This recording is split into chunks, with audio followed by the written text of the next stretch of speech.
दोस्तों, पिछले वीडियोस के अंदर इस चैप्टर में सबसे पहले हमने देखा building blocks of sequential circuit जो कि थे फ्लिप फ्लॉप, और फिर हमने फ्लिप फ्लॉप का एक एप्लीकेशन देखा जिसे हमने बोला शिफ्ट रजिस्टर। ठीक है, तो इस लेक्चर के अंदर हम लोग अगला और मोस्ट इंपॉर्टेंट एप्लीकेशन स्टार्ट करने वाले हैं जिसमें मैक्सिमम स्टूडेंट्स को मैंने देखा है कि प्रॉब्लम फेस होती है, दैट इज योर काउंटर्स। ठीक है, तो इस वीडियो के अंदर हम लोग काउंटर्स के बारे में बात करेंगे और अगले आने वाले कुछ वीडियोस के अंदर यही टॉपिक हमारा कंटिन्यू होगा। तो इसको बहुत अच्छे से समझने की कोशिश करना क्योंकि ये सीक्वेंशियल सर्किट का मोस्ट इंपॉर्टेंट पार्ट है।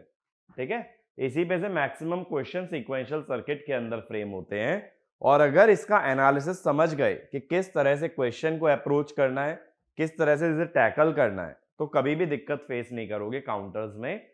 तो रटने की कोशिश कुछ भी नहीं करनी है, हमें क्या समझना है कि एनालिसिस कैसे किया जाता है। ठीक है, तो अब बेसिक से स्टार्ट करते हैं। सबसे पहले बात होती है काउंटर क्या होता है। तो काउंटर एक ऐसा सीक्वेंशियल सर्किट है जिसकी स्टेट हमें यह बताती है कि इसको कितनी क्लॉक पल्सेस दी गई हैं।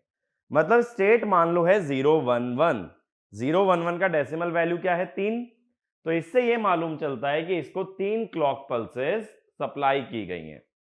तो इसीलिए एक काउंटर का जनरल यूज क्या होता है, जो प्रॉपर यूज है, that is to count the number of clock pulses.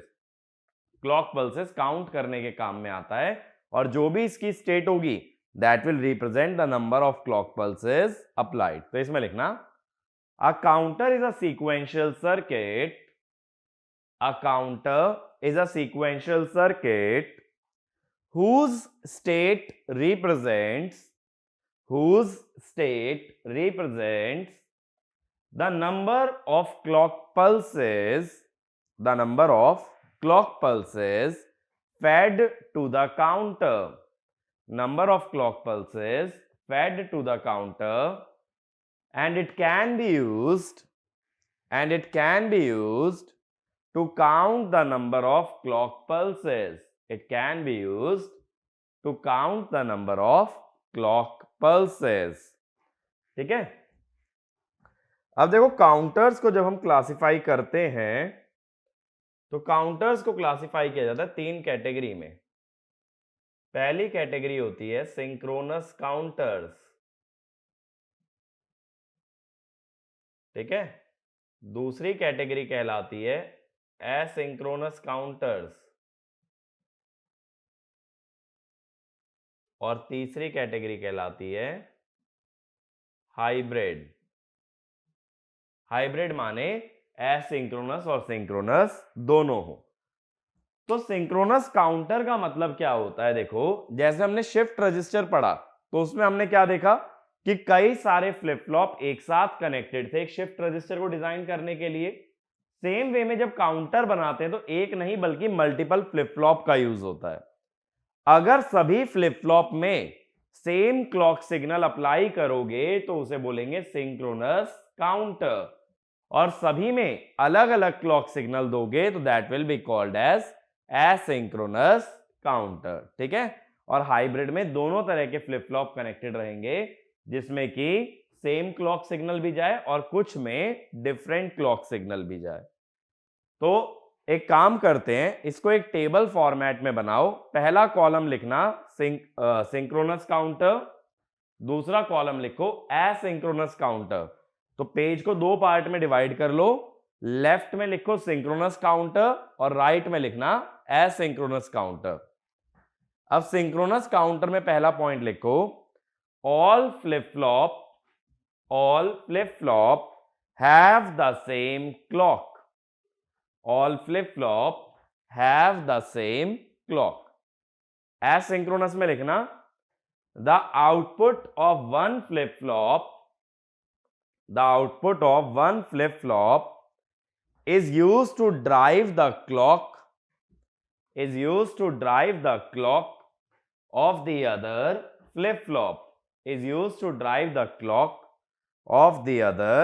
flip-flop.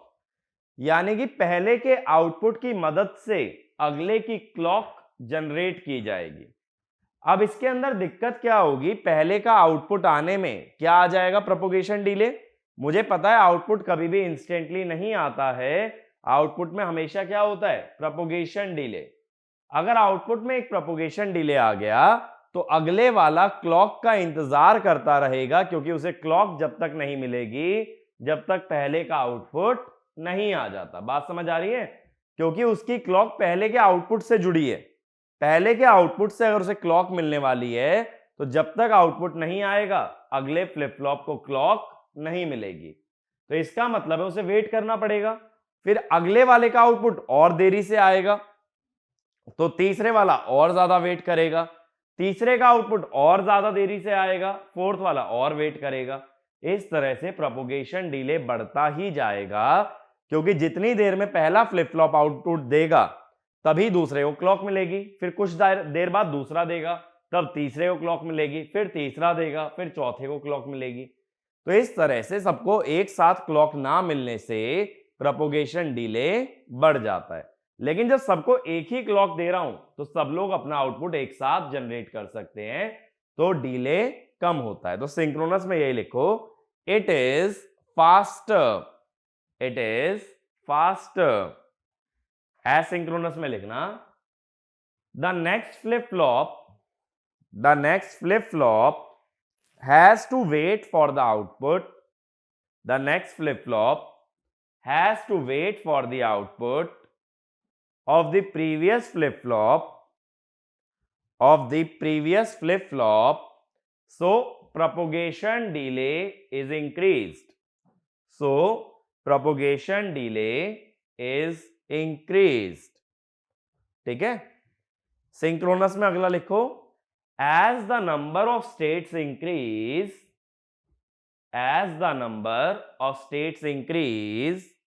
the designing becomes typical, as the number of states increase the designing becomes typical।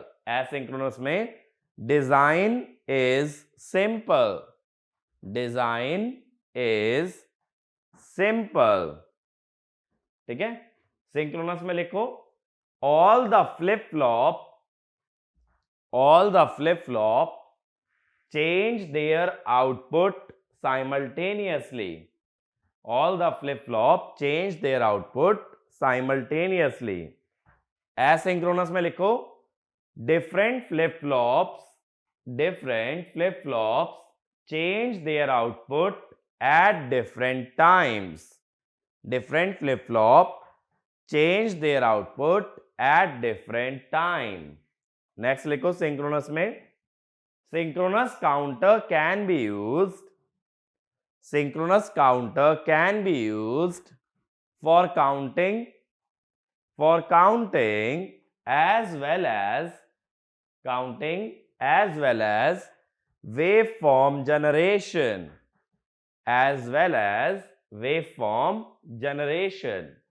asynchronous में लिखना, it can only be used for counting,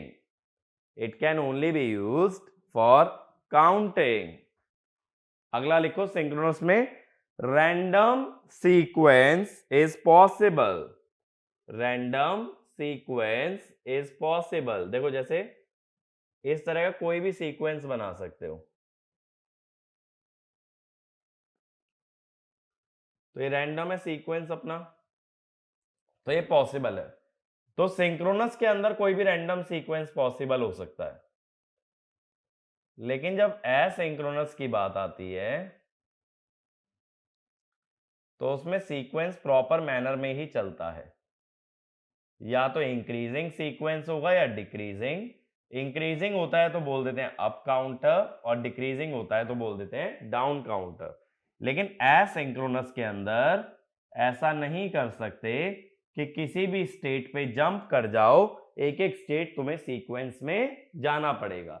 और synchronous में क्या है, देखो 0 के बाद सीधा जंप कर गया 2 पे, 2 के बाद जंप कर गया 5 पे। तो एसिंक्रोनस के अंदर कोई भी रैंडम सीक्वेंस बनाना पॉसिबल नहीं है, वहीं सिंक्रोनस के अंदर कोई भी सीक्वेंस हम जनरेट कर सकते हैं। ठीक है, तो ये दो तरह के काउंटर मेनली हमें कवर करने हैं, सिंक्रोनस और एसिंक्रोनस। अब ये कवर करने से पहले कुछ हम लोग टर्मिनोलॉजी की बात करते हैं। तो जो टर्म्स काउंटर में कॉमनली यूज होती हैं, तो पहली टर्म लिखना, फर्स्ट लिखो up and down counter, up and down counter. तो इसमें लिखना, if the count of the counter increases with time, count of the counter increases with time, then it is called as up counter, and if the count constantly reduces, then it is called as down counter, ठीक है। ये बात clear हुई कि up counter का मतलब count बढ़ता जाना चाहिए, डाउन काउंटर का मतलब काउंट घटता जाना चाहिए। अगला डेफिनेशन लिखना, मॉड्यूलस ऑफ अ काउंटर। अब ये मॉड्यूलस क्या चीज होती है? मॉड्यूलस का मतलब होता है एक काउंटर में कितनी स्टेट्स हैं। यानी जैसे ही मैंने साइकिल बनाई थी तो दोनों में मैंने कितनी कितनी स्टेट बनाई थी, 4 तो 4 स्टेट का मतलब है उसका मॉड्यूलस कितना बनेगा, 4। तो इसमें लिखो mod of a counter, modulus को मॉड भी बोलते हैं, mod of a counter represents number of states of the counter, counter की कितनी स्टेट है ये पता चलता है उसके मॉड से। अब क्या होता है कि काउंटर को एज अ फ्रीक्वेंसी डिवाइडर भी यूज करते हैं। जैसे फ्लिप फ्लॉप में याद करो, टॉगल मोड में मैंने क्या बोला था कि ये फ्रीक्वेंसी को 2 से डिवाइड कर रहा है। ऐसे ही काउंटर किसी भी फैक्टर से डिवाइड कर सकता है, और वो जिस फैक्टर से डिवाइड करता है वो होता है उसका मॉड। यानी कि अगर क्लॉक की फ्रीक्वेंसी f है और सपोज मॉड है 3, तो आउटपुट की फ्रीक्वेंसी क्या होगी, f/3, ठीक है। ऐसे ही अगर मॉड होता 5 तो आउटपुट की फ्रीक्वेंसी होती f/5। तो इसमें यही वाला पॉइंट लिखो, मॉड्यूलस के अंडर ही लिखना, अ mod n counter, capital N लिखना, अ mod n counter divides the clock frequency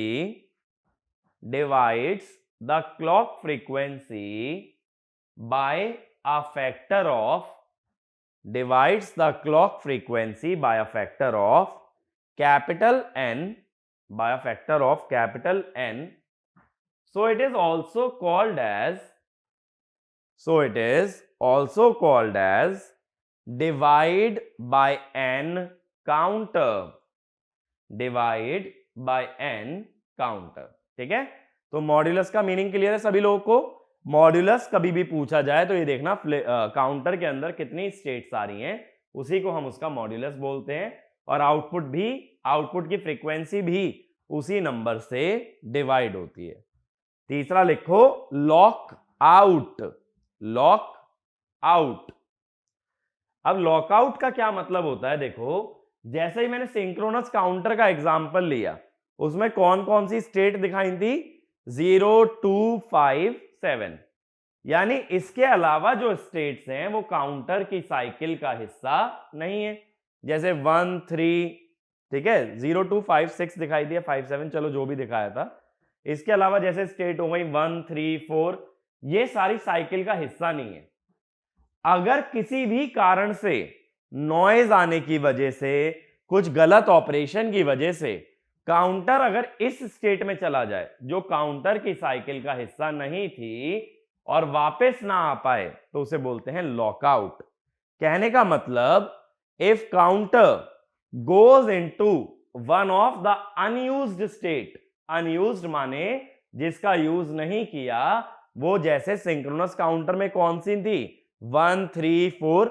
अगर इन स्टेट्स का यूज नहीं किया और नॉइज या कुछ गड़बड़ होने से ऐसी कोई स्टेट बन जाए और काउंटर वापस अपनी साइकिल में ना लौट पाए तो उसे बोलेंगे लॉकआउट।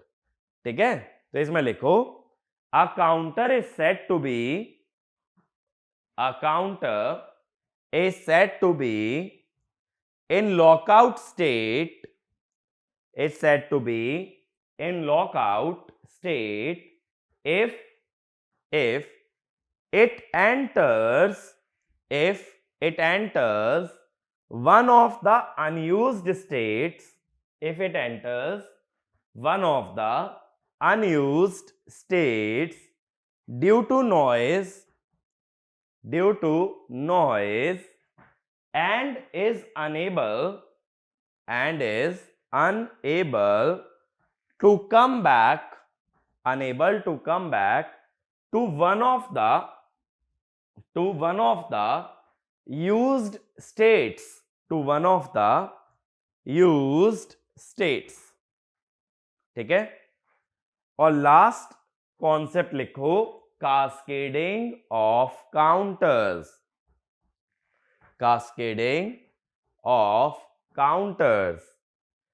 अब देखो एक काउंटर के बाद अगर दूसरा काउंटर लगा दिया जाए, ठीक है, जैसे एक काउंटर है मॉड m, अगला काउंटर है मॉड n, तो अगर ऐसे दो काउंटर्स को कास्केड कर दो तो मॉड मल्टीप्लाई किया जाता है।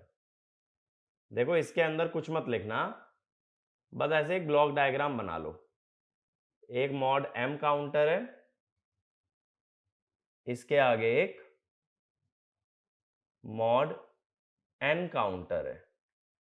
तो जब ये दोनों को कास्केड कर दिया है तो मिला करके एक काउंटर बन जाता है जो कि होता है मॉड m n काउंटर। यानी दो अलग अलग मॉड के काउंटर्स को अगर कास्केड कर दोगे तो ओवरऑल मॉड क्या बनेगा, दोनों मॉड का प्रोडक्ट। ठीक है, इस पे भी बहुत बार डायरेक्टली क्वेश्चन पूछ लेते हैं, जैसे क्वेश्चन ऐसे मैं पूछ लूंगा, चलो इस पे एक क्वेश्चन ही बना के लिखो। 3 mod 5 counters are cascaded and a clock signal of frequency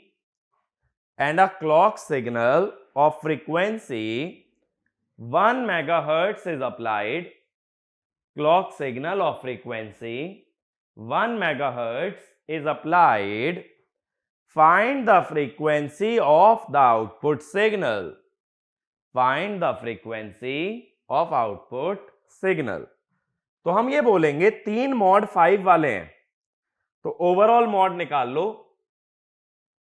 overall modulus क्या होगा, मैंने बताया मल्टीप्लाई हो जाता है, तो 5 इंटू 5 इंटू 5 यानी कि 125। तो आउटपुट की फ्रीक्वेंसी क्या होगी, ये होगी clock frequency by modulus. Clock frequency है 10 to the power 6 hertz by 125, तो ये हो जाएगा 8 किलो हर्ट्ज। ठीक है, तो ये कास्केडिंग वाला जो कॉन्सेप्ट है उस पे इस टाइप का क्वेश्चन बन सकता है कि जब मल्टीपल काउंटर्स को कास्केड कर दें तो आउटपुट की फ्रीक्वेंसी क्या बनेगी। ठीक है, इस टाइप के क्वेश्चन के लिए कंसेप्ट बस याद रखो, अलग अलग मॉड के काउंटर्स को कास्केड करने से मॉड हो जाता है मल्टीप्लाई। अब देखो जैसे मैंने बोला कि शिफ्ट रजिस्टर में जैसे मल्टीपल फ्लिप फ्लॉप लगते थे, ऐसे काउंटर में मल्टीपल फ्लिप फ्लॉप लगते हैं। तो अब ये कैसे मालूम चलता है नंबर ऑफ फ्लिप फ्लॉप कितने चाहिए, तो नेक्स्ट हेडिंग यही डालो, number of flip flop required, number of flip flop required. ठीक है, तो मुझे ये पता करना है कितने फ्लिप फ्लॉप की जरूरत है। अब देखो अगर ऐसा कोई काउंट है 1 2 0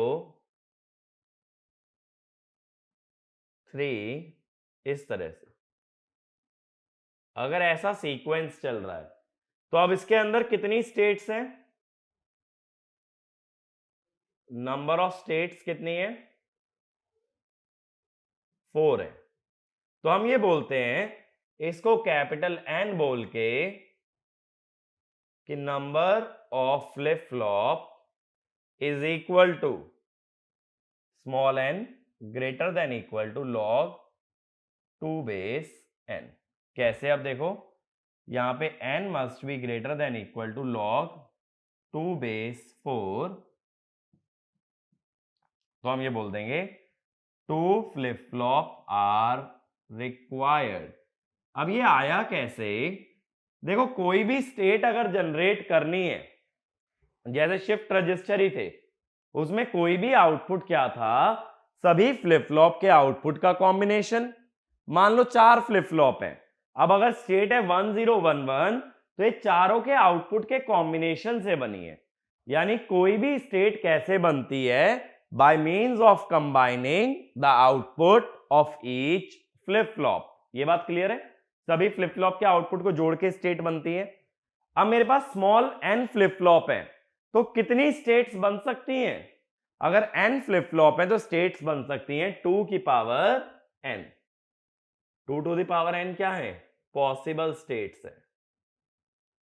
ये बात समझ आई?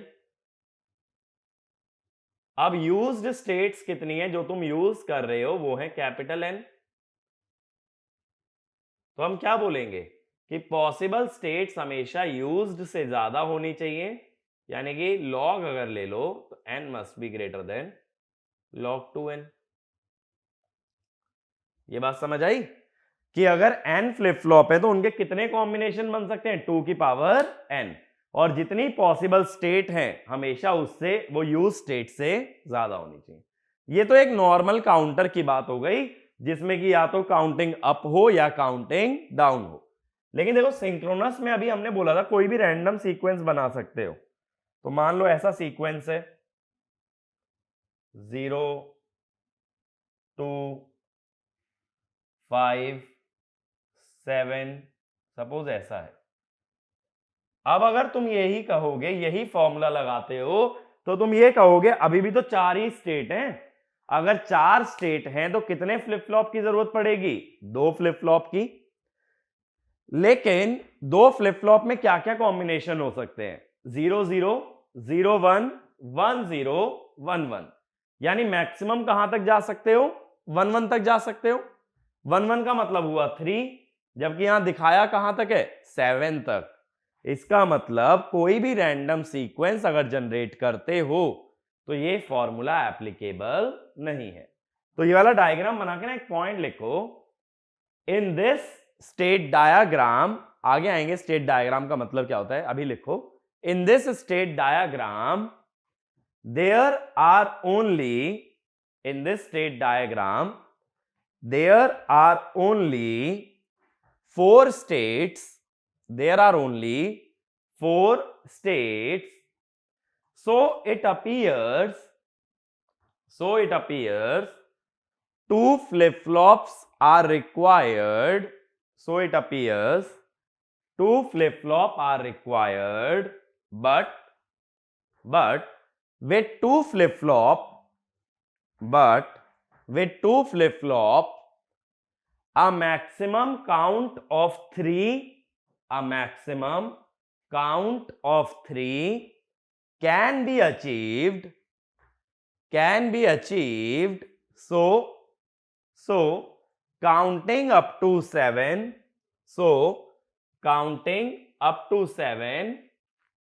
is not possible. Counting up to 7 is not possible. तो अब हम क्या करते हैं? देखो हम ये बोल देते हैं n must be greater than equal to log 2 base n plus 1। अब ये n क्या है? n is the maximum count। देखो यहां मैक्सिमम काउंट कितना है? 7 है।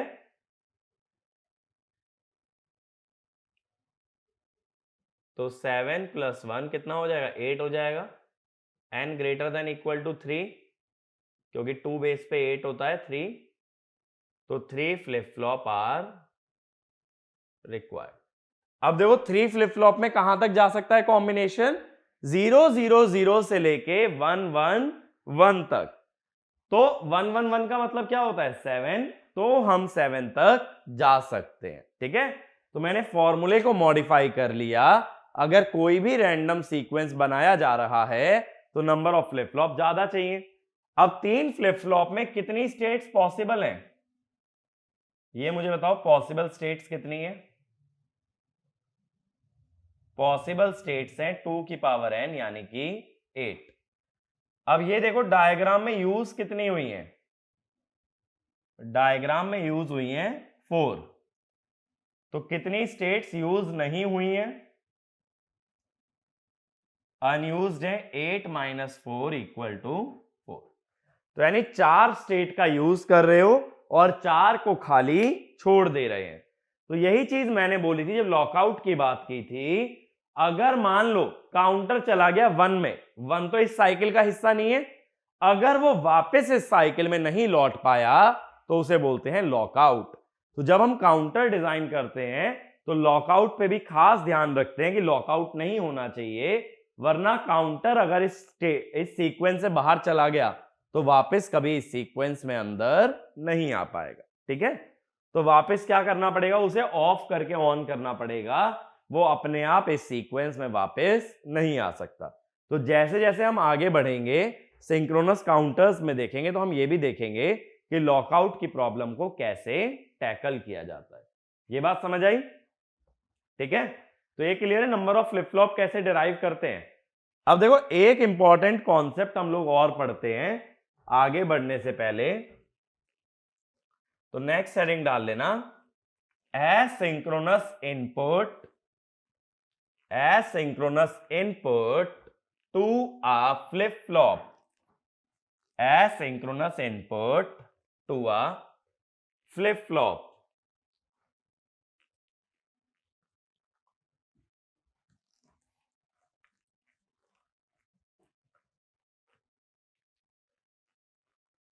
अब देखो ये क्या होता है एसिंक्रोनस इनपुट, ये चीज समझते हैं हम लोग।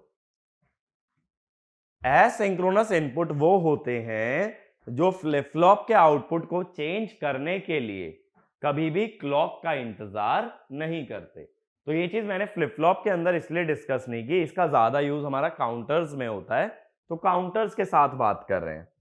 ठीक है, तो हम बात कर रहे हैं एसिंक्रोनस इनपुट्स की। मेरा पॉइंट समझ आया? एसिंक्रोनस इनपुट वो होते हैं which do not wait for the clock signal in order to change the output of a flip flop। तो ये वाला पॉइंट लिखो, asynchronous inputs are those that can change the output of a flip flop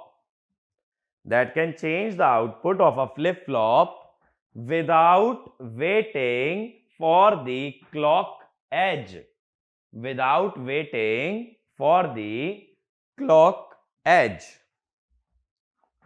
अब इसके अंदर देखो usually 2 inputs पढ़े जाते हैं, एक होता है प्रीसेट, एक होता है क्लियर। अब प्रीसेट वो इनपुट है जो आउटपुट को सडनली कर दे 1, और क्लियर वो इनपुट है जो आउटपुट को सडनली क्या कर दे 0। तो ये वाला पॉइंट लिखो, preset input is used to make the output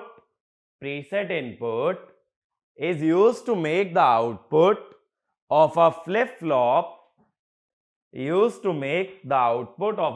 flop equal to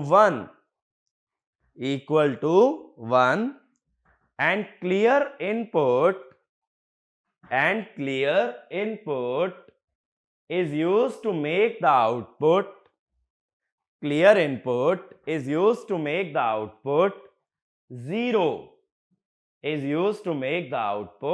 0, अब देखो मैंने पहले भी एक चीज बताई थी, एक्टिव हाई और एक्टिव लो। एक्टिव हाई का मतलब क्या होता है कि वो सिग्नल काम तब करता है जब वो 1 हो जाए, और एक्टिव लो का मतलब क्या था कि वो सिग्नल काम तब करेगा जब वो 0 हो जाए। तो पहले एक्टिव हाई की बात कर रहे हैं। ये दोनों तरह से अवेलेबल होते हैं, एक्टिव हाई और एक्टिव लो। अब जैसे मान लो अपना एसआर फ्लिप फ्लॉप है, ठीक है, इनको दिखाते कैसे, देखो एसआर फ्लिप फ्लॉप अगर है, ये क्लॉक का सिग्नल हो गया, हम यहां दिखाते हैं प्रीसेट को ऐसे दिखा देंगे, क्लियर को ऐसे दिखा देंगे, और ये हो जाता है Q और Q बार, ठीक है। तो अगर प्रीसेट को 1 कर दोगे, if preset is 1 then Q तो हो जाएगा 1 और Q बार क्या हो जाएगा 0। और अगर तुम क्लियर को 1 कर दोगे तो Q हो जाएगा 0 और Q बार हो जाएगा 1, ठीक है। तो किसी भी फ्लिप फ्लॉप के आउटपुट को 0 करने के काम में आता है क्लियर, और 1 करने के काम में आता है प्रीसेट। और ऐसे इनपुट क्यों दिए जाते हैं, देखो कोई भी फ्लिप फ्लॉप जब तुम खरीद के लाते हो, तुम्हें नहीं पता उसके अंदर स्टोर्ड वैल्यू क्या है, जाने कितनी बार चला होगा, चलो लैब के अंदर कोई फ्लिप फ्लॉप पड़ा है, मुझे ये नहीं पता उसका आउटपुट क्या है, उसके अंदर स्टोर्ड वैल्यू क्या है। तो उसे यूज करने से पहले या तो उसके आउटपुट को 1 पे फिक्स कर दो या 0 पे, ताकि तुम्हें ये मालूम रहे कि इस समय पे उसका आउटपुट क्या है। एक चीज सोच के देखो, हम एसआर और जेके में बोलते हैं 0-0 वाली स्टेट होल्ड होती है, ठीक है। मान लो शुरू में ही 0-0 लगा दिया, तो तुम कहोगे अपने आउटपुट को होल्ड करेगा, लेकिन होल्ड करेगा क्या, हमें ये तो नहीं पता ना पहले क्या था। हम जब ये जानते ही नहीं तो हम ये नहीं बता सकते फ्लिप फ्लॉप की स्टेट क्या होगी। तो क्या करो, पहले प्रीसेट कर लो या क्लियर कर लो, ताकि इसकी स्टेट को फिक्स कर दो। ये बात समझ आई। अब ऐसे ही एक्टिव लो होता है, ठीक है, एक्टिव लो भी होता है।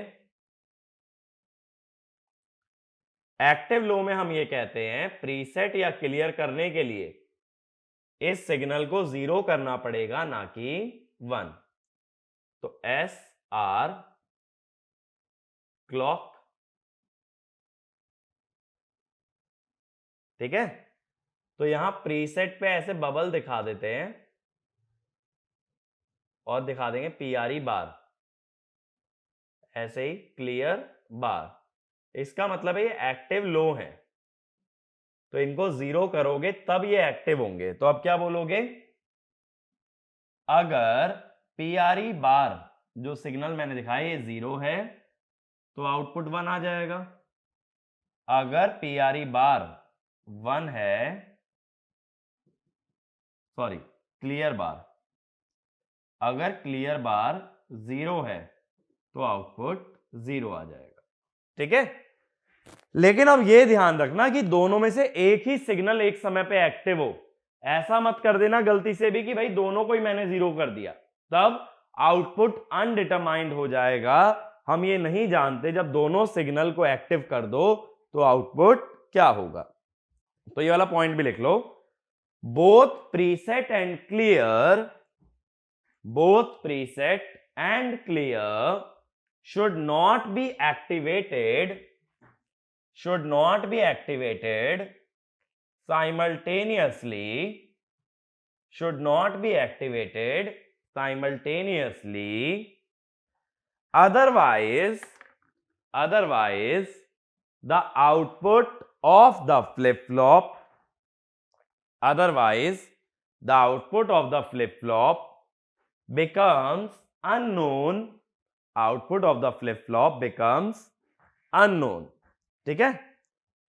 अब बात है इसको सर्किट में कैसे इंप्लीमेंट किया जाता है। देखो एसआर का सर्किट हमने कैसे बनाया था, एसआर फ्लिप फ्लॉप का याद करना, सर्किट हमने फ्लिप फ्लॉप के अंदर देखा था।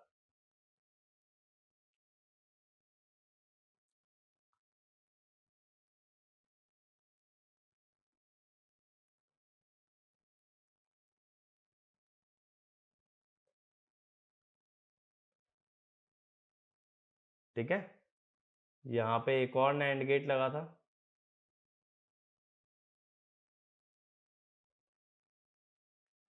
इसमें हमने दिया था S, इसमें हमने दिया था R, इधर आया था Q, इधर आया था Q बार, इधर हमने लगाया था एज डिटेक्टर सर्किट, तो यहां मैंने दिखा दी थी क्लॉक। अब मैंने तुम्हें क्या बोला, ये जो एसिंक्रोनस इनपुट होते हैं ये क्लॉक का इंतजार नहीं करते हैं आउटपुट को 0 या 1 करने में, तो यानी ये यहां नहीं लग सकते, क्योंकि ये वाले गेट का आउटपुट तभी आगे जाएगा जब क्लॉक आएगी। इन गेट का आउटपुट किस पे डिपेंडेंट है, क्लॉक पे, तो देखो इन्हें डायरेक्टली यहां जोड़ा जाता है।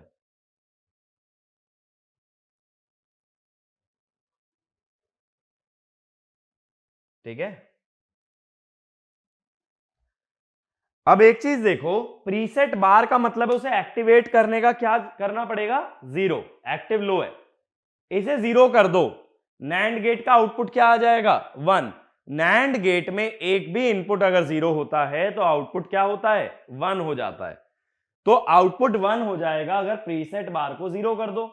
ऐसे इधर देखो, क्लियर बार को अगर 0 कर दूं, क्लियर बार को 0 करने से नीचे वाला आउटपुट 1 हो जाएगा, अगर क्यू बार 1 हो गया तो क्यू क्या हो जाएगा, 0, लेकिन दोनों को 0 कर दिया तो दोनों आउटपुट 1 आ जाएंगे, which is a invalid state. हमें यह पता है दो आउटपुट एक दूसरे के कॉम्प्लीमेंट में चलने चाहिए, तो दोनों अगर 1 1 आ गए तो वो क्या हो गया, इनवैलिड। इसीलिए सिर्फ प्रीसेट या सिर्फ क्लियर को एक समय पे एक्टिव करोगे और ये पीछे से आने वाले सिग्नल से इंडिपेंडेंट है, तो they are independent of the clock signal. ठीक है, एक एग्जांपल से समझाता हूं।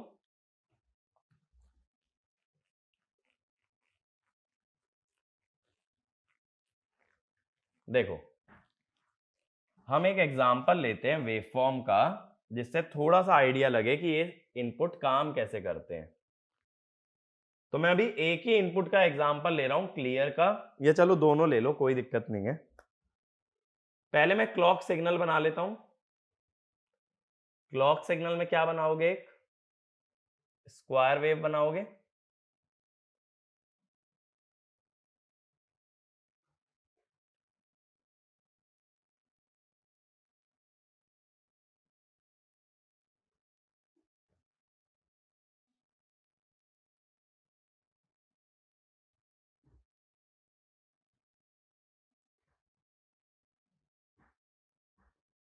ठीक है, ये क्लॉक सिग्नल बनाया हमने। अब मैं एस और आर की वैल्यूज दे रहा हूं।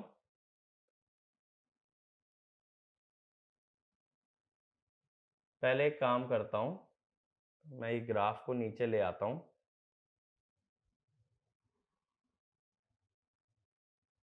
रेफरेंस के लिए अच्छा रहेगा।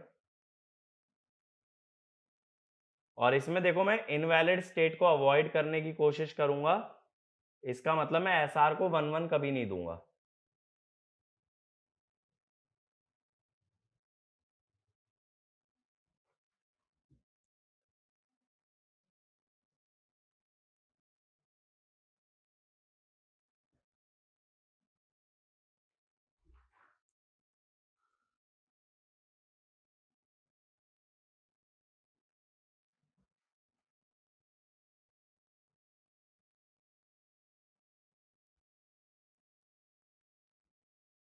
मान लो ये एस की वेवफॉर्म मैंने दे दी, आर की वेवफॉर्म दे देता हूं।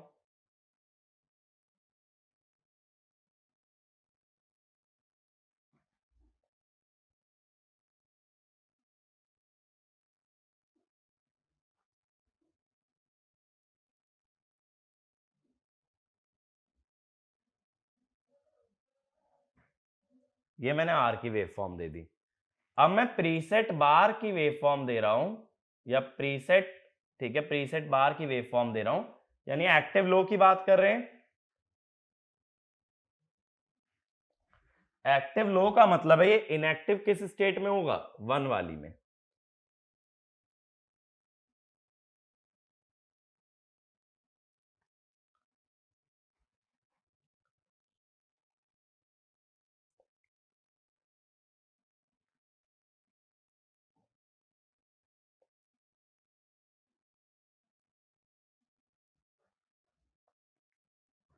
ठीक है, मैंने इसे बीच में एक्टिवेट कर दिया, या एक काम करो इसको क्लियर बार कर लो।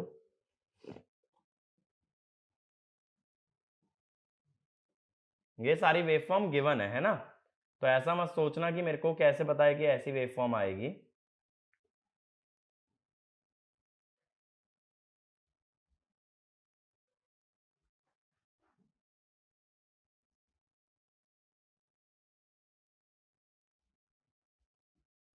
ये मैंने क्लियर बार दे दिया, ठीक है। तो ये ध्यान दो, प्रीसेट बार और क्लियर बार और प्रीसेट बार एक साथ कभी लो नहीं होंगे, एक समय पे एक ही एक्टिव होगा। अब क्यू की वेवफॉर्म की बात करते हैं, तो मैं इनिशियली तुम्हें ये बोल देता हूं कि क्यू को 0 लेके चलो। इनिशियली क्यू है 0। अब देखो, अभी ना तो क्लियर एक्टिव है ना प्रीसेट। क्लॉक एज आया, क्लॉक एज ने देखा क्लॉक एज पे एज चेंज हो रहा है। मैंने बोला था जब भी एज पे इनपुट चेंज हो, एज से जस्ट पहले वाली वैल्यू लोगे, एस भी 0 है और आर भी 0 है, तो क्या चला, होल्ड चला। लेकिन बीच में जाते जाते ये क्लियर बार हमारा, या एक काम करते हैं इसका इफेक्ट पढ़ने के लिए ना, हम ये ऐसे दिखा देते हैं, ठीक है। तो यानी क्लॉक एज पे क्या देखने मिला, क्लॉक एज पे हमें ये देखने मिला S1 है और R0 है। S1 है और R0 है, तो Q सेट हो गया, Q सेट ही चल रहा था। अब अचानक से क्लियर एक्टिव हो गया। क्लियर अगर एक्टिव हो गया तो आउटपुट 0 आ जाएगा। क्लॉक एज तक वेट करने की जरूरत नहीं है। बात समझ आई? क्लॉक एज कभी भी आए, अगर क्लियर एक्टिव हो गया तुरंत आउटपुट 0 हो जाएगा। अब आउटपुट 0 रहा। अब अगले क्लॉक एज पे देखो, अभी भी क्लियर एक्टिव ही है। क्लियर एक्टिव है तो आउटपुट 1 तो नहीं जा सकता। अगले क्लॉक एज पे आए, अगले क्लॉक एज पे देखो क्या हुआ, S0 है और R1 है। S0 है और R1 है तो रीसेट स्टेट में रहेगा, रीसेट में चल रहा था।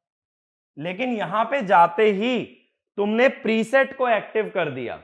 प्रीसेट को एक्टिव होते ही आउटपुट 1 हो जाएगा। क्लॉक एज कब आएगा इससे फर्क नहीं पड़ता। तो जब तक प्रीसेट एक्टिव है आउटपुट 1 रहेगा। अब प्रीसेट हो गया इनएक्टिव।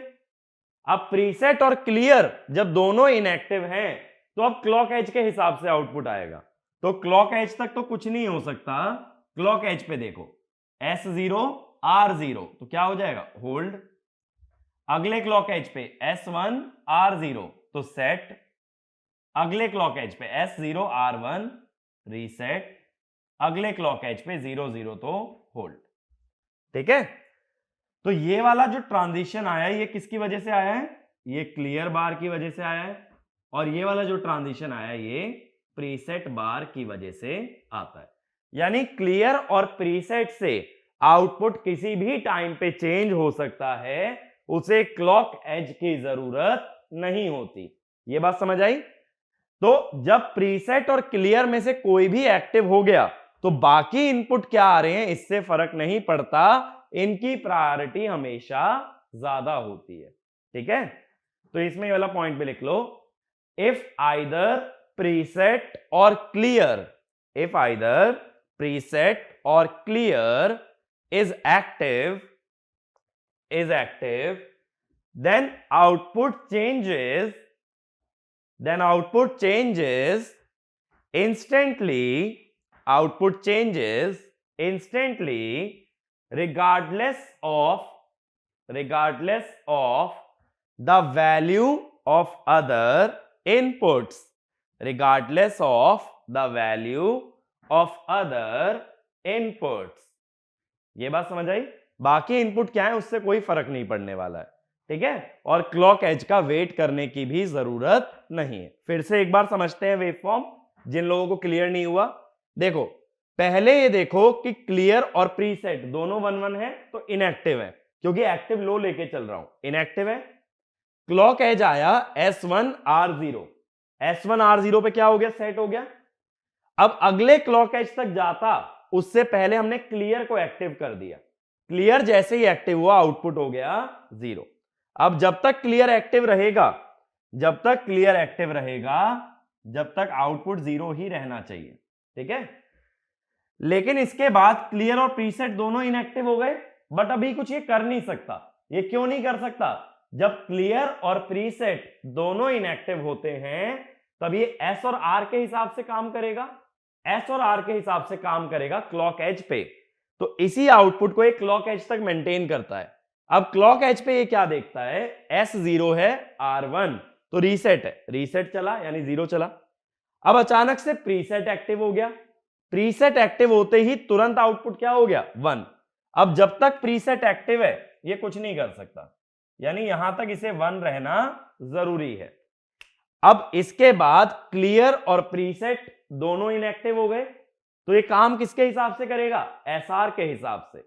लेकिन एसआर काम कहां करते हैं, क्लॉक एज पे, तो क्लॉक एज तक ये कोई हरकत नहीं करेगा, ये कांस्टेंट रहेगा। अगले क्लॉक एज पे ये देखता है एस भी 0 है, आर भी 0, 0 0 माने होल्ड, तो ये होल्ड कर गया। फिर अभी देखो प्रीसेट क्लियर तो इनएक्टिव चल रहे हैं, अगले क्लॉक एज पे देखा S1 R0 सेट, तो सेट रह गया। अगले क्लॉक एज पे देखा S0 R1 तो रीसेट 0 आ गया। यानी तुम एसआर के हिसाब से बनाओ वेवफॉर्म, कोई दिक्कत नहीं है, लेकिन अगर इनमें से कोई भी इनपुट एक्टिव हुआ, क्लियर या प्रीसेट, तो आउटपुट तुरंत चेंज हो जाएगा, भले ही क्लॉक एज आए या नहीं, भले ही एस और आर की वैल्यू कुछ भी हो, ठीक है। इतना पॉइंट क्लियर हुआ। एक पॉइंट और लिखो जो कभी कभी क्वेश्चन में थोड़ा सा ट्विस्ट कर देते हैं, एक पॉइंट और लिखो, if preset and clear, if preset and clear are synchronous inputs, if preset and clear are synchronous inputs, then they cannot change the state, then they cannot change the state until clock edge arrives, until clock edge arrives, but their priority is always higher, but their priority is always higher than other inputs, than other inputs। अब देखो अगर ये synchronous होते तो waveform में कैसी बनाता, यानी ये एसिंक्रोनस की जगह अगर सिंक्रोनस होते तो इनिशियली क्या लेके चल रहे थे, इनिशियली मैं आउटपुट को लेके चल रहा था 0, ठीक है, इनिशियली आउटपुट था 0। अब S1 हो गया, R0 हो गया, तो ये सेट हो गया। अब क्लॉक एज पे ही देखोगे, क्लॉक एज पे क्लियर एक्टिव हो गया तो ये रीसेट हो जाएगा। तो ये रीसेट किसकी वजह से हुआ, क्लियर की वजह से, एस और आर से कोई मतलब नहीं था।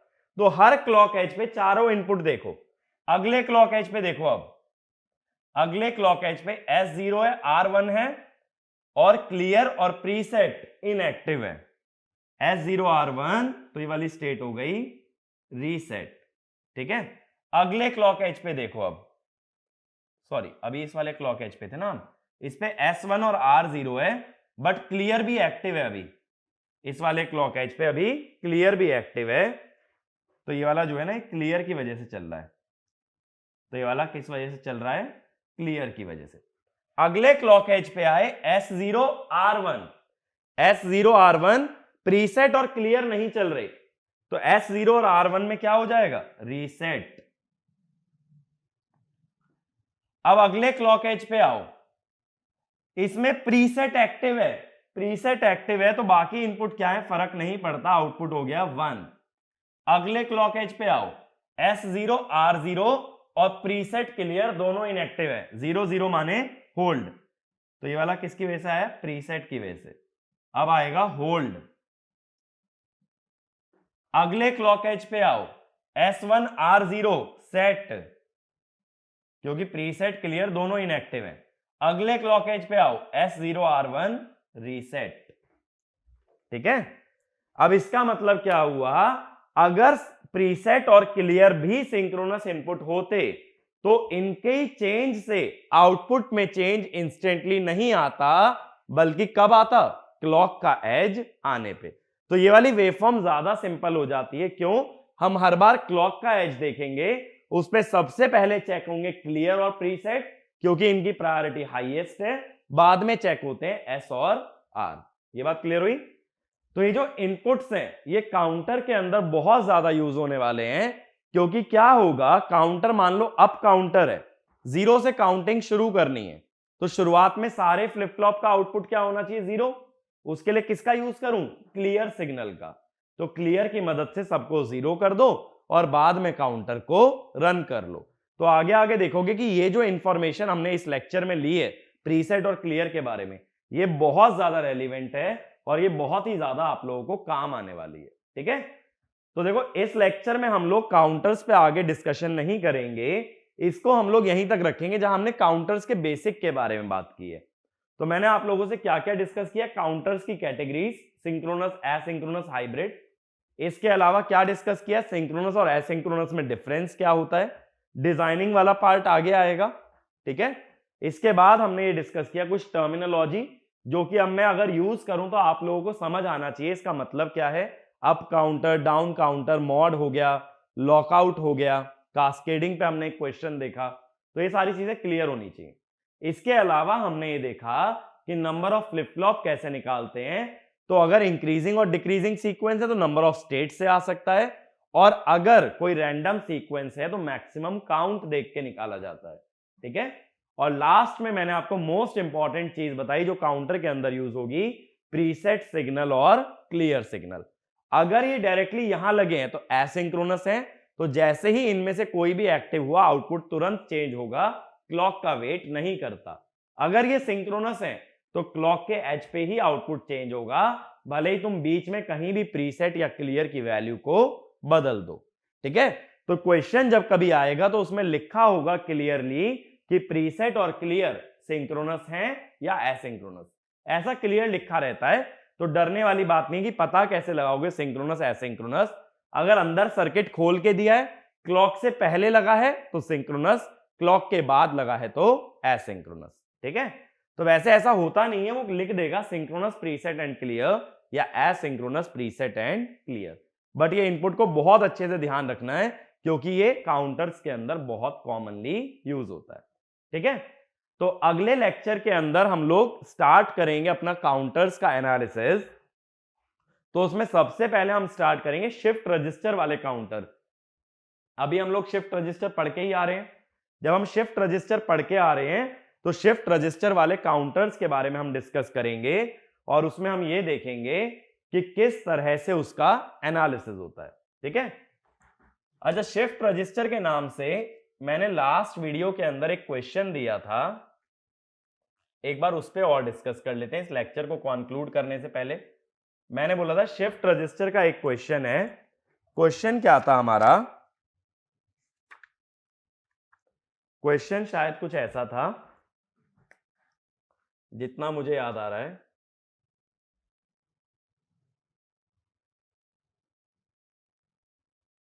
कि सिग्नल था 1011, ये हमने काउंटर के अंदर लगा रखा था, सॉरी शिफ्ट रजिस्टर के अंदर।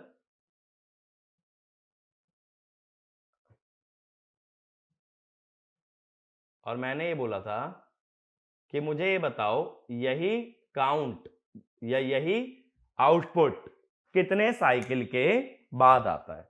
ठीक है? तो ऐसा करने के लिए मैंने शिफ्ट रजिस्टर के अंदर क्या टेक्निक बनाई थी कि टेबल ड्रॉ करके ही हमेशा एनालिसिस करना है कभी भी शिफ्ट रजिस्टर का। ठीक है?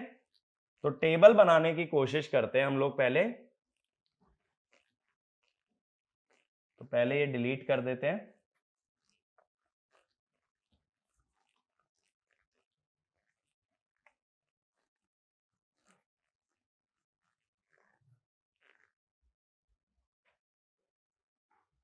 ठीक है?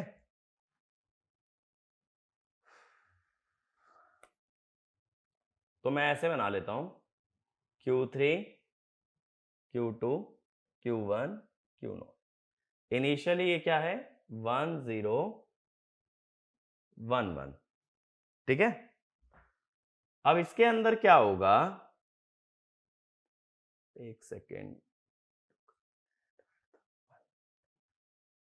1010 था या फिर 1011 था?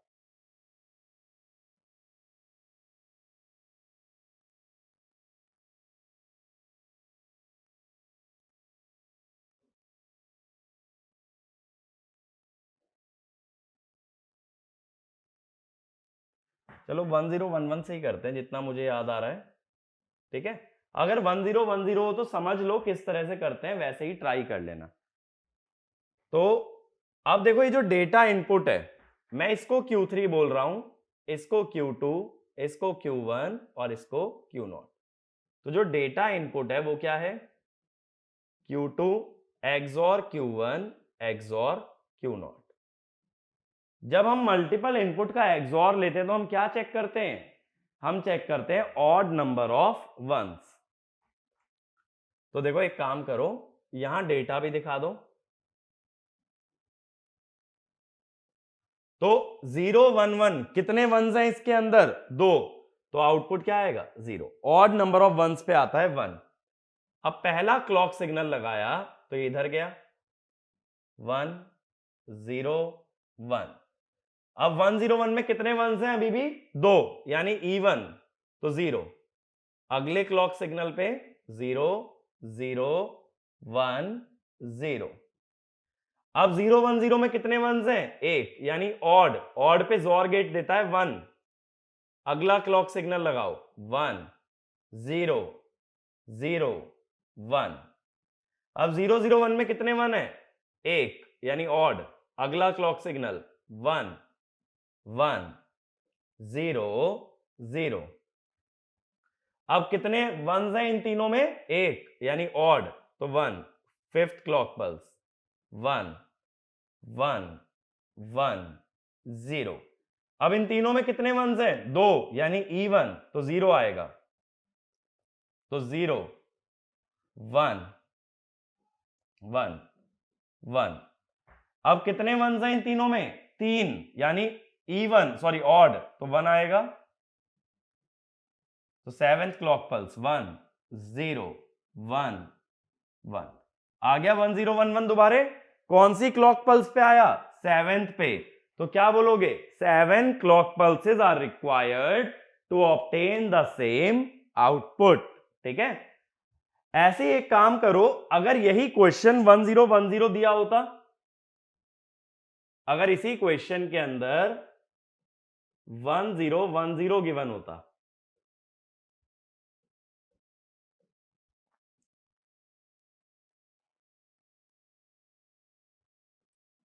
अब इन तीनों में कितने वंस हैं?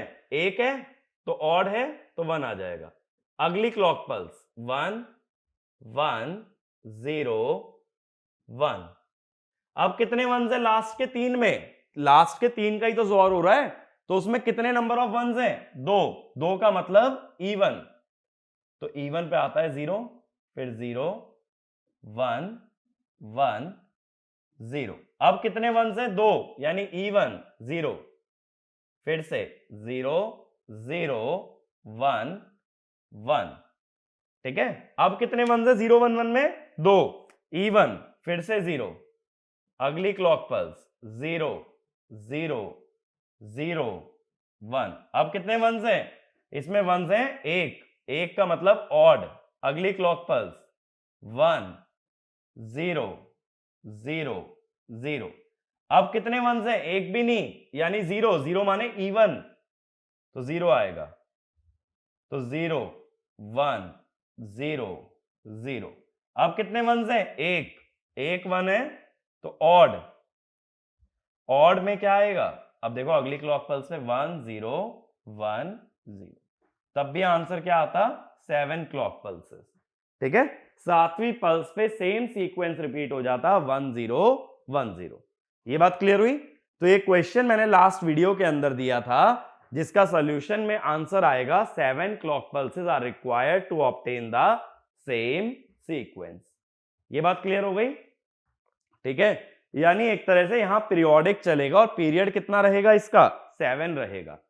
तो अगले लेक्चर के अंदर हम लोग सबसे पहले बात करेंगे शिफ्ट रजिस्टर से बनने वाले काउंटर की, जिसे बोलते हैं शिफ्ट रजिस्टर काउंटर्स। उसका कॉन्सेप्ट बहुत अच्छे से समझेंगे, फिर सिंक्रोनस की बात करेंगे और उसके बाद एसिंक्रोनस की। थोड़ा सा लेंदी टॉपिक है, बट इसके अंदर कोशिश ये करना कि अप्रोच समझ पाओ कि काउंटर के प्रॉब्लम को टैकल कैसे करना है।